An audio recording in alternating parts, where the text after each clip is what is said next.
बोलिए श्री 1008 चिंतामणि पार्श्वनाथ भगवान की जय। 24 तीर्थंकर देव की जय। आचार्य विद्यासागर जी महाराज की जय। मुनि श्री प्रणम्य सागर जी महाराज की जय। बहनों, आज मैं आपको चंदन षष्ठी व्रत कथा क्यों किया जाता है इसके बारे में बताना चाहती हूँ और उसकी एक कथा सुनाऊंगी। चंदन षष्ठी व्रत हम महिलाओं में कहीं न कहीं अशुद्धि हो जाती है। हमें उसकी अशुद्धि को दूर करने हेतु प्रायश्चित स्वरूप चंदन षष्ठी व्रत किया जाता है। ये भादव कृष्ण षष्ठी के दिन प्रतिवर्ष आता है। अतः महिलाओं को ये अवश्य करना चाहिए ताकि हमसे जाने अनजाने जो भूल हुई हो उसे हम प्रायश्चित स्वरूप दूर कर सकते हैं। चलिए, मैं चंदन षष्ठी व्रत कैसे किया जाता है उसकी कथा तुम्हें सुनाने जा रही हूँ। ध्यान से सुनिए। सब लोग अपने अपने हाथ जोड़ लीजिए। देव नमो अरिहंत नीत वीत राग विज्ञान, चंदन षष्ठी व्रत कथा कहीं स्वपरिहित जान। काशी देश में बनारस नाम का प्रसिद्ध नगर है जिसे 23वें तीर्थंकर श्री पार्श्वनाथ भगवान ने अपने शुभ जन्म से पवित्र किया था। उसी नगर में किसी समय एक सूरसेन नाम का राजा राज्य करता था। रानी का नाम पद्मिनी था।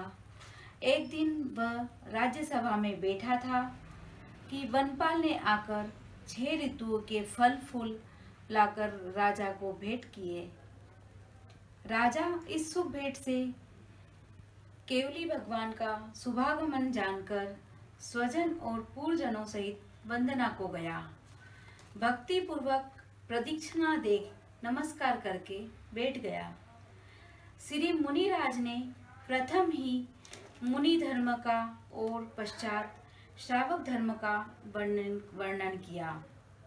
उसमें भी सबसे प्रथम सब धर्मों के मूल सम्यक दर्शन का उपदेश दिया कि वस्तु स्वरूप का यथार्थ श्रद्धान हुए बिना ज्ञान और चारित्र निष्फल है।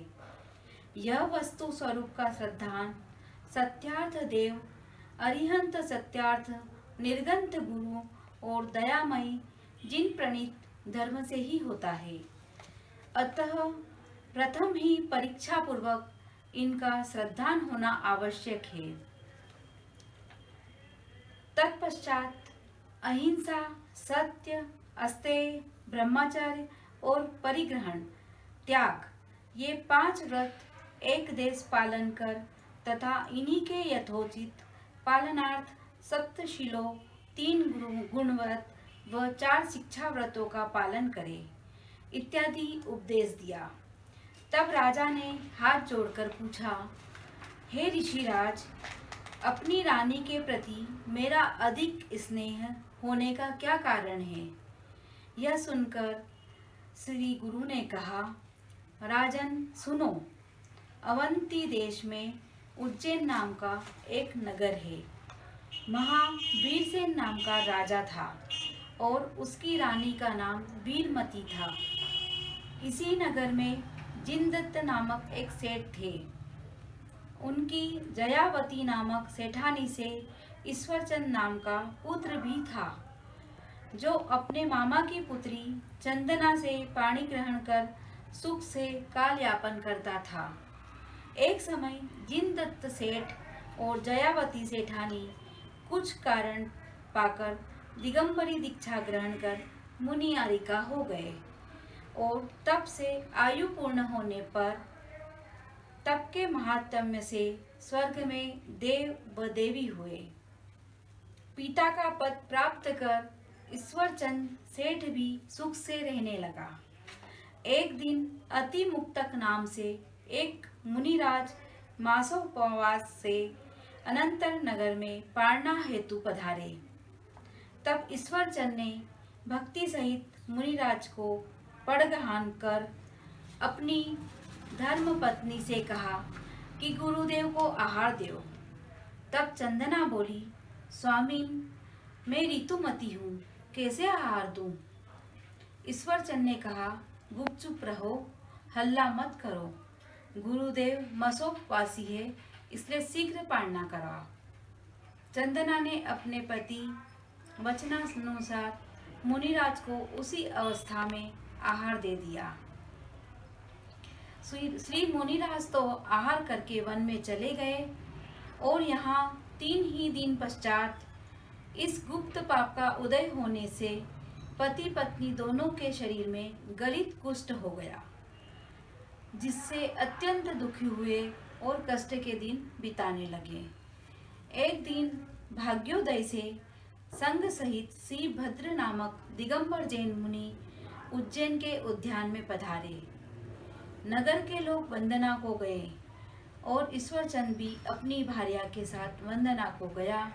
भक्ति पूर्वक नमस्कार कर बैठा और धर्मोपदेश सुना। पश्चात पूछने लगा, हे दयाल, हमारे कौन से पाप का उदय आया है जिससे हमारे यह व्यथा उत्पन्न हो गई? तब मुनिराज ने कहा, तुम पात्रदान के लोभ से गुप्त कपट कर ऋतुमती होने की अवस्था में भी आहार दान व मन वचन का शुद्ध है कहकर अति मुक्तक स्वामी को आहार दिया है, अर्थात तुमने अपवित्रता को भी पवित्रता कहकर चारित्र अपवाद किया है। इसी पाप के कारण से तुम्हारे यह असाता वेदनी कर्म उदय आया है। यह सुनकर उक्त दंपति ने अपने अज्ञान कृत्य पर बहुत पश्चाताप किया और पूछा, भोयती राज, अब इस पाप से मुक्त होने का कोई उपाय बताए। तब श्री गुरु ने कहा, भद्र सुनो, अश्विन वदी षष्ठी को चारों प्रकार का आहार त्याग कर उपवास धारण करो तथा जिनालय में जाकर अभिषेक पूजन करो। अष्ट द्रव्य से 6 पूजा करो। 108 बार नमोकार मंत्र का जाप करो। 4 संघ को 4 प्रकार का दान दो। इस प्रकार व्रत करो।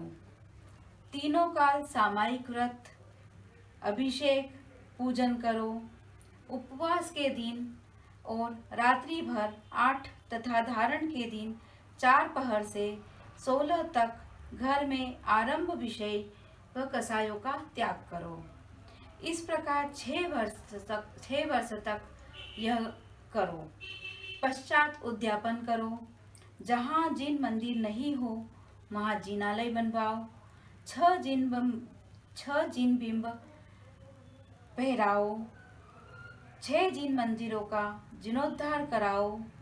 6 शास्त्रों का वितरण करो। सब प्रकार के 6 उपकरण मंदिर में चढ़ाओ। 6 छात्रों को भोजन कराओ। 4 प्रकार के आहार, औषध, शास्त्र, अभय दान दो। इस प्रकार व्रत की विधि सुनकर मुनिराज की साक्षी पूर्वक दंपति ने व्रत ग्रहण करके विधि सहित पालन किया। कुछ दिन बाद अशुभ कर्म की निर्जरा होने से उनका शरीर बिल्कुल निरोग हो गया और आयु के अंत में संन्यास भरण कर वे दंपति स्वर्ग में रत्नचूली और रत्नमाला नामक देव देवी हुए, जो बहुत काल तक सुख भोगते और नंदीश्वर आदि अकृत्रिम चैत्यालयों की पूजा करते कालक्षेप करते रहे। अंत में आयु पूर्ण कर महा से चय कर तुम राजा हो और वह रत्नमाला देवी तुम्हारी पट्टरानी पद्मिनी हुई है। परस्पर तुम दोनों का पूर्व भवों का संबंध होने से ही विशेष प्रेम हुआ है। यह सुनकर राजा की भव भोगों से वैराग्य उत्पन्न हो गया। उन्होंने अपने ज्येष्ठ पुत्र को राज्य देकर मुनि दीक्षा ले ली और वे सिद्ध पद को प्राप्त हुए। और रानी पद्मिनी ने भी, जीव ने भी दीक्षा ले ली। वह भी तप के प्रभाव से स्त्रीलिंग छेद कर 16वें स्वर्ग में देव हुआ। वहां से चलकर मनुष्य भव लेकर मोक्ष पद प्राप्त कर लेगा।